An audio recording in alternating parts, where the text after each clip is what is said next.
afternoon, everyone. Welcome. I'm Dianne Smith. I'm the Chief Executive of the Melbourne Chamber of Commerce, and I'm delighted to have so many of you join us on this third webinar on COVID-19. Now, as members of the Melbourne Chamber of Commerce, you're part of the Victorian Chamber of Commerce and Industry, and your insights and all of the market intelligence that you share with us has been absolutely crucial for us to be an effective advocate on behalf of business during such a time of crisis. Today's webinar is just another opportunity for us to update you on the advocacy and all of the work that we're doing. The second part of it is today you'll have an opportunity again to hear some expert insights from one of our members, and today it's Bastion Reputation Management and Communications. And finally, it is another opportunity for you to share your thoughts, raise issues and ask questions. Through these webinars, we want you to feel as connected as possible to ensure that you have as much information at your disposal.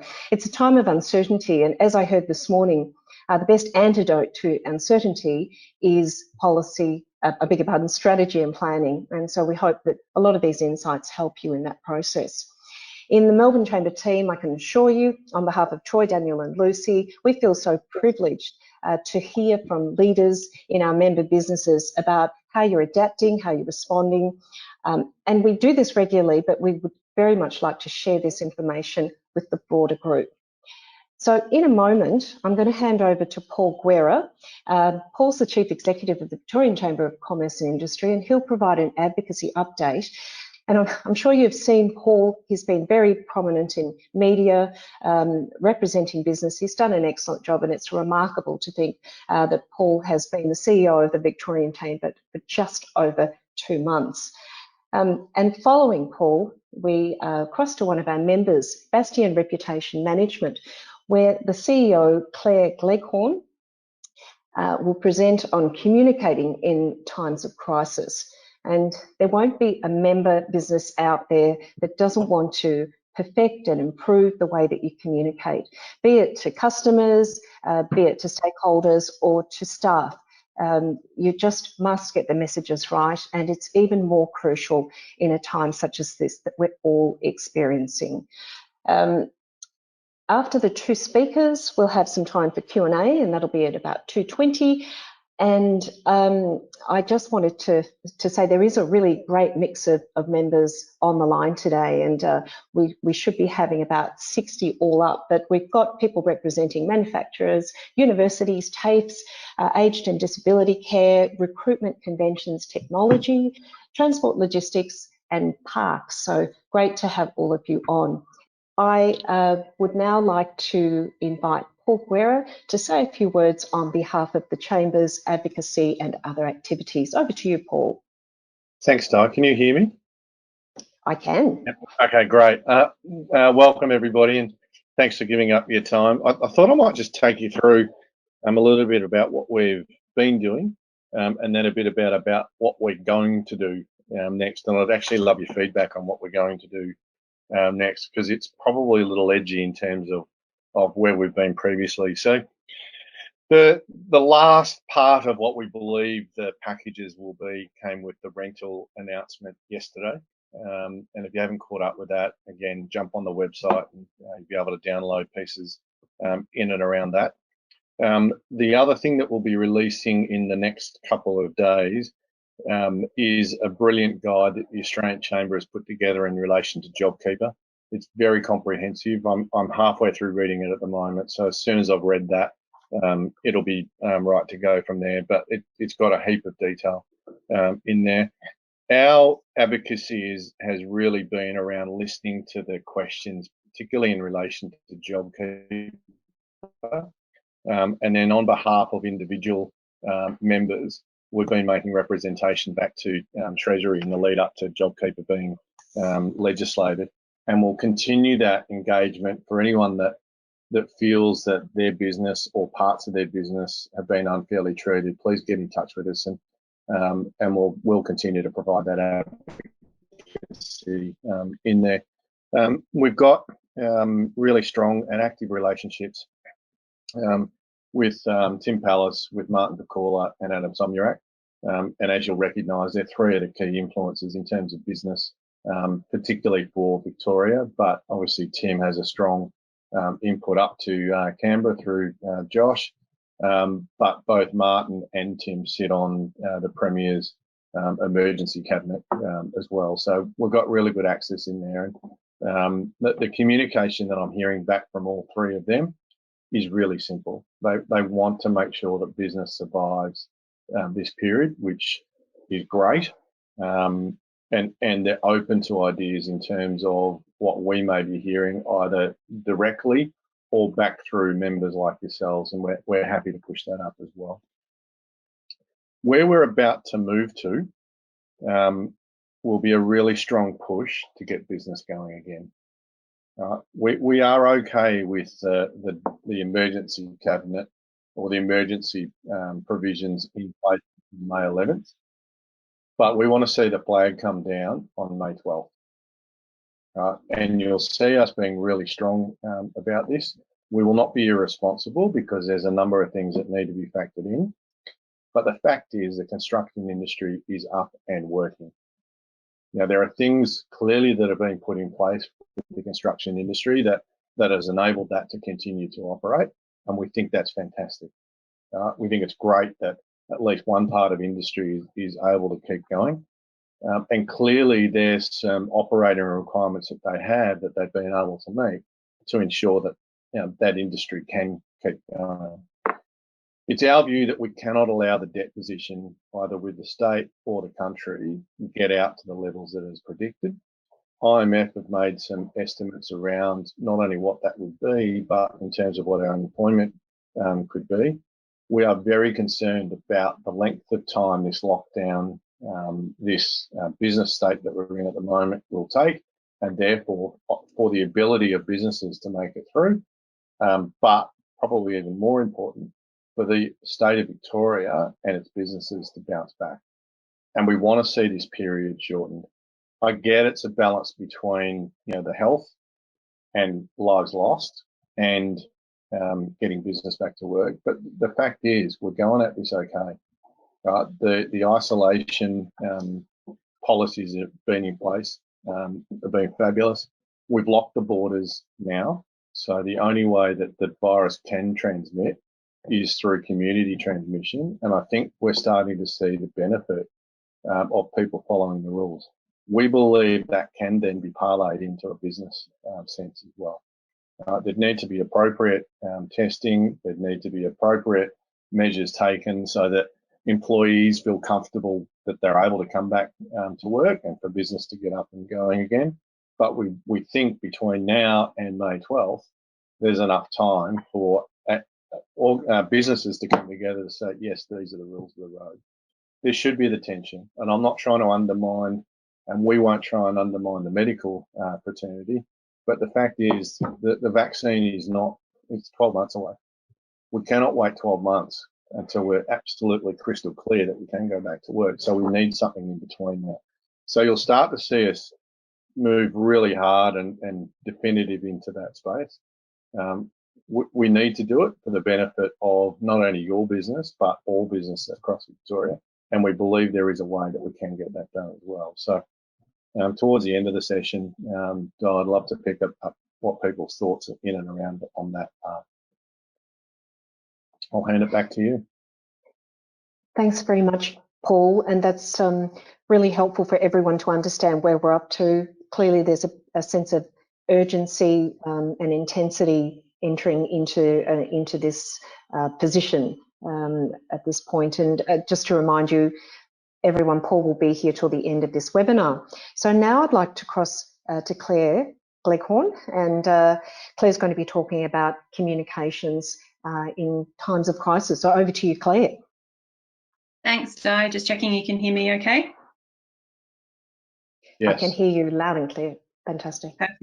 I have had a few internet issues over the last couple of days, so if I do start to get a bit scratchy, I'll turn my screen off and keep going, so do let me know. Firstly, thank you to Di and Paul for the opportunity, and just a huge congratulations to you both on all of the work that you've been doing. I've been on a number of your webinars, and I was on the City of Melbourne Business Summit call today, Paul, that you presented at as well. So just an extraordinary amount of advocacy work on behalf of all of your members. Before I jump into the key insights to share today, just a quick overview. So Bastion Reputation Management, we're about 5.5 years old, corporate affairs and issues and crisis management firm. And we exist on this ethos of helping people to be their best on their best day and the best they can be on their worst day. So hopefully after today, it's a little bit better. I know everyone's experiencing their best and worst at different times at the moment. We've been working with a variety of clients on their COVID-19 responses probably since early February, when this was actually emerging as an issue of xenophobia and fear facing the Chinese community and the Chinese business community in Melbourne in particular, and when it was really looking to be an international student issue in the education sector associated with the travel bans as they started to bite. So we've kind of seen the full gamut of what COVID has thrown at us from both a health but an economic perspective as well, and the kind of social issues that it's erupted as well. So we've worked with over a dozen clients now, so in sectors including higher education, TAFE, a number of national sporting organisations who have, of course, come to a screaming halt, healthcare providers, the transport sector, local government, and also the community sector as well. This has ranged from strategic communications planning, scenario planning, and message development, business continuity planning and preparation, incident management planning, and detailed responses, and actually taking the lead when we've had confirmed cases on behalf of clients, which includes writing the communications for close and casual contacts and managing building closures with security teams and the like. We've also done mass stand downs and managing the employee communications, working in partnership with HR teams and leaders to coach them through what is an incredibly harrowing thing to do at the best of times, but to do through a patchy Zoom connection is even more challenging, and the media and reputation implications of that. And also then the regular and changing employee and customer communications. We're rewriting HR policies on the fly at the moment, and it's really easy for communications to get ahead of policy decision making. So we've been learning a lot, and hopefully today is about sharing some of those insights. We've been schooling ourselves, and we've been using the word unprecedented quite a lot, but it's because it's true, and it would be remiss of us to suggest that we can just apply the same old approaches to communications. So a couple of insights for today, 5 big ones, I suppose, across our experience to date, but then also trying not to get into the how-to or the hints and tips, and keeping it open, and some things to consider. So the first one really is this idea of crisis communications versus communicating through a crisis. And there have been a lot of people and a lot of experts in my field who have been pushing out these how-to guides on managing and using and implementing crisis communications rules and disciplines. In many respects, it's a bit of a paint by numbers discipline, crisis communications. If you do it well, there are some key steps to follow. But this isn't a normal crisis situation where you as a brand or a business are in crisis and you're trying to communicate with people who matter to you. Everyone's actually in crisis right now, the whole world, and your brand, unless you're Carnival Cruises right now, or the WHO since yesterday, you're not actually the brand or the reputation that is in peril, you're actually dealing with people who are going through their own version of a crisis, whether it's personal, professional, financial, or a mental or physical health crisis associated. So it's really important to understand that. And some of the rules of crisis comms continue to apply. So leading with empathy, the 4 F's around being fast, so timely communications, being frequent, communicating regularly, being factual, so being that credible source of truth, and being flexible, so adapting to the situation, still apply. But this isn't a normal crisis where you have a planning period, a response period, and a recovery period, which is the normal standard best practice. So you don't get to trigger an incident management team as you normally would, have them work in high intensity and high pressure and then sort of get back into recovery and BAU mode. This is going to be really lumpy, really nuanced and change constantly. And I think I mentioned mid-Feb, this was a completely different issue to what we're facing now in terms of the global health and economic implications. So it's important to understand that and be willing and ready to not apply what you've always done from a comms perspective. The second insight there is really what that leads to, so engaging and not just communicating. It really is about creating the space which will feel counterintuitive to allow people to feel sad and angry and concerned and uncertain at the moment, and actually giving some space for that to flourish and to breathe. It's really tempting, I think, to want to just follow the model of those who we think are doing well. And governments in particular, I think in Australia at all levels, have responded incredibly well. I think the federal government has schooled itself on the bushfire response, and they were highly criticised for that, whereas the states tended to perform quite well. But government authorities, medical experts and governments have worked incredibly collaboratively, and we've seen the National Cabinet, and that's led to a sense of confidence and trust. DHHS here in Victoria has produced some incredible resources and done so under enormous pressure. And so it's really easy to think, well, let's behave like government because what they're doing is best practice. But we rely on governments to distribute really credible information, and we need businesses to engage in a different way with their cohorts, with their staff, with their customers, with students on the ground. So it's a different type of communications that's required, and it is much more engaging, and it is allowing for that listening. It's really easy to get into a rhythm of pushing out communications during a crisis, but you're dealing with people who are being bombarded with information and misinformation as well, and they're feeling isolated.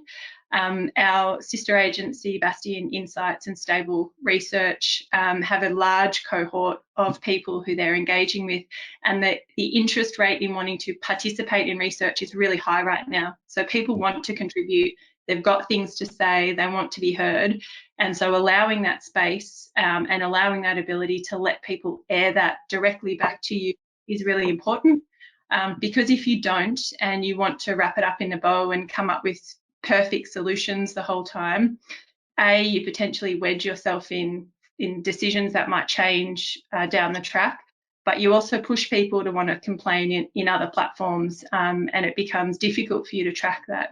So it's important to rethink communications and engagement, and not just push communications out. One of the really interesting one that's emerged for us is this third insight, which is that you're only actually as good as your weakest communications link. And never before has it been so important to get every single step of your communications and all of your materials and messaging exactly lined up. And Paul referenced earlier the fact that the building and construction industry has continued to operate throughout this, and there's been an outstanding amount of work behind the scenes that Paul and Di would be aware of, from UDIA and Becky and Master Builders and others, and working in partnership with the CFMEU and their union representatives to keep the doors of that industry open. But all of that incredible thought leadership and planned strategic advocacy work will come undone if the toolbox talk with the local tradie on site doesn't actually reflect those safety measures, and you have an outbreak of confirmed cases. So the entire system and the entire industry crumbles. So never before has that need to get your manager briefings exactly right, to get your communications out to your sessional staff if you're in an education setting, because the four walls of your brand and the prestige of your brand is now only as good as the Zoom connection or the interaction between that digital connection. So your product or your offering now is really right down to literally this conversation. And so I think it's really important to change and think differently about your competitors and about what your offering is, because in many respects you're quite exposed if you don't think about all of those tiny interactions that people have with your organisation. I guess the next one there is around anxiety and fear really impacting leadership and decision making. And I know there's been a lot of emphasis on the mental health implications of this crisis at the moment. And in particular for businesses and organisations who, at the same time as bearing the brunt of a lot of the economic implications and the shutdowns, are actually all being seen as the kind of white horse that's going to ride us out of this issue sooner rather than later, and are being asked to make really significant decisions for the long term and balance failing fast and making decisions quickly with making decisions that are not clouded by our own fears and anxieties as business leaders who are looking at our P&Ls or watching what potential revenue implications there are down the line. So getting that balance right, and I think acknowledging and understanding that allows for a little bit more room in decision making. So we've seen a lot of our clients wanting to rush to make an announcement or get out the door quickly because the decisions come at them fast and they want to move quickly. And even today we've had to have a conversation with a client around not rushing that, because rushing that one announcement potentially creates a series of other implications for how you're engaging with your stakeholders if you don't get all of those parts of that communication right.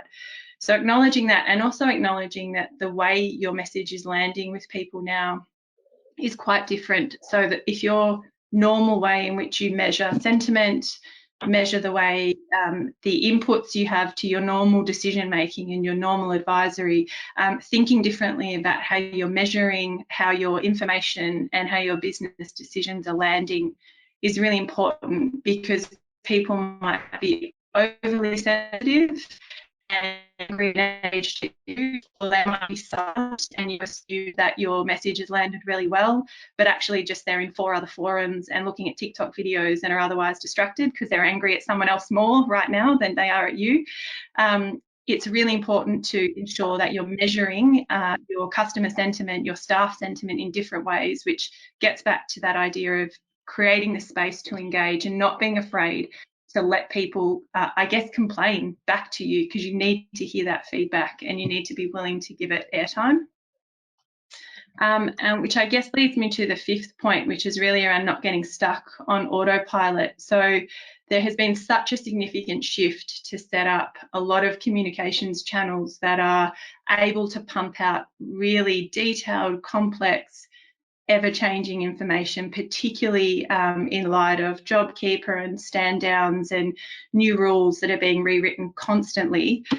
It's really easy to default to putting all of your key messages straight into those channels and turning off from understanding some of the bubbling issues. And we're seeing that a little bit where there's this idea where we can just put that in the CEO video on Friday because that's the regular time we put that out, or we'll just load up the next email and you end up with a 4-page email of content that people decide, well, that's the channel, so that's what we'll use to talk to people through. Or you have mass all-staff Zoom calls where people feel silent or as if they're being talked at constantly. So being really open to and aware of and ensuring that there's a part of your business that is alert to some of the bigger potential reputation and business risks on the horizon, and thinking about how stakeholders might react while you've got parts of your team who are head down. And personally, I've never seen such extraordinary collaboration across organisations with different disciplines working together. So HR teams and communications and risk and boards and executives in lockstep, working with digital and social and IT experts. So in many ways, that's how we should be working, but a lot of people are really head down, just getting through every day and the ever-changing amount of content that is being pushed out the door. It's really important to make sure that you don't lose sight of some of those bigger issues, and some of them might be petitions that people start to sign up, or industrial relations issues starting to bubble away, or a union or a part of your new faction or your new alliance starting to feel disgruntled about the way you're handling an issue. So for me, it's really important that you do have one eye on. And overall, I think it comes back to there are things that change in crisis communications, and for me, the number one thing is empathy, and continuing to consider how things are landing, but also having empathy for yourself as a business leader as well at the moment. And that focus on self-care and mental health is more crucial than ever before, and particularly so in managing potential reputation risks. So that's my few insights. I'll flick back over to you now, Di, if there are any questions at all coming through. Thanks very much, Claire. Those are some fantastic insights, and it is just unprecedented to use that term that you said is bandied around a lot. Look, we've got about 5 minutes, and I just wanted to remind everyone that there is a question pane. It should be on your right-hand side of your screen on the control panel, where you can log questions. I just wanted to kick off, Claire, in terms of, we have heard that people are speaking to their teams on mass webinars quite frequently, sometimes 2 or 3 times a week to thousands of people. Would you provide any particular advice about how people should adapt the message and adapt the way that they're addressing their teams, particularly when they know that they might have employees that are really feeling isolated, aren't quite comfortable with this encroaching into their personal space? How do you communicate effectively with people feeling that vulnerable? Yeah, I think there are a lot of articles starting to come out about just the pure exhaustion of being on video the whole time, and I think for leaders as much as for staff. So if there is a school of thought around the importance of kind of vulnerability in leadership and presenting that, and I think letting it be okay for your staff to know that you too are feeling a bit anxious and exhausted and concerned and claustrophobic, hemmed up at home. So creating that for your team to feel that way. At the same time, varying it up. So I think there's been a real focus on Zoom and video conferencing, but thinking of different ways. And the old-fashioned telephone is still quite a good way to have conversations with people, but really tapping into your broader leadership and management team as well, to keep a really close eye on how people are coping, and having some of those more informal interactions. So picking up the phone and saying, how are you doing? And making it okay for people to not have to be online and on camera. And again, it goes to creating spaces for people to come back and engage and share their feedback, because for the introverts among us, we're probably enjoying working from home, but also feeling a little bit overwhelmed by the exposure that people are seeing into our homes. So superstars like Jacinda Ardern can run a country in her pajamas on her bed with her laptop, but not all of us are. Not all of us are Jacinda. I'm glad nobody can see my feet at the moment, just saying. Thank you very much for sharing those insights, Claire. Paul, before we wrap, is there anything else you might like to say to the amazing group on the line at the moment? Keep the feedback coming. I think Claire's conversation prompts a whole different thought around communication and the like. And as some of you will know, in a former life, I've engaged with Claire and her colleagues to great effect. So there is a need for, particularly around that crisis piece, some real skill in terms of how to get the communication there. It's different to how we operate normally. And the best part of the Melbourne Chamber is I was a member of the Melbourne Chamber in a former life. Now I'm sitting on this side, and I know the power of the group that the Melbourne Chamber is. So Di's doing a great job of bringing the team together. Don't be afraid of reaching out to each other to say, "How I heard you say that. What did you mean? How might we be able to work together on different things?" Because Claire talked about what we're seeing differently. I mean, I don't think anyone would have ever thought that I would have stood shoulder to shoulder with the head of the union movement, sending a letter to the Prime Minister. But these are different times, and we're truly starting to work through that collaborative approach for good effect for everybody. And you belong to a really important part of Victorian advocacy in the Melbourne Chamber, and we want to make sure that we're getting your insights so that I can use them as I have the conversations that I do. We've had a couple of last minute questions, but what we might do, because we promised to finish at 2:30 today, we might pick up on those directly with the people asking the questions. Just in closing, just picking up on Paul's point, we really do hope that the communications have been useful. We hope we haven't been over communicating, under communicating everything. I've been listening to what Claire has been saying about just getting it right. But also, please take advantage of the HR services that the Chamber offers, because you have access to the workplace relations helplines. We've now launched a whole range of virtual training programs. We've got online training, new courses coming out next week or the week after. So stay in touch with us, because as Melbourne Chamber members, you have credit to use on all of these services. So we're proud of those, and we want to make sure that you take advantage of them. It's all on the website. Or just speak with me or the relationship managers, you know. These do continue to be really uncertain times. The novelty of working from home has surely well and truly worn off by now. Please continue to stay connected with us. We want to make sure you know you have a say, you're informed, and you can take advantage of all of this support that's available. So until next time, good afternoon, everyone. Thank you so much for joining us. And I would just especially like to thank Clare Gleghorn from Bastion Reputation Management, Paul Guerra, our Melbourne Chamber team, especially Dianne and Lucy, who were very involved in today's webinar, and look forward to speaking with you soon. Thank you, everyone. Good afternoon.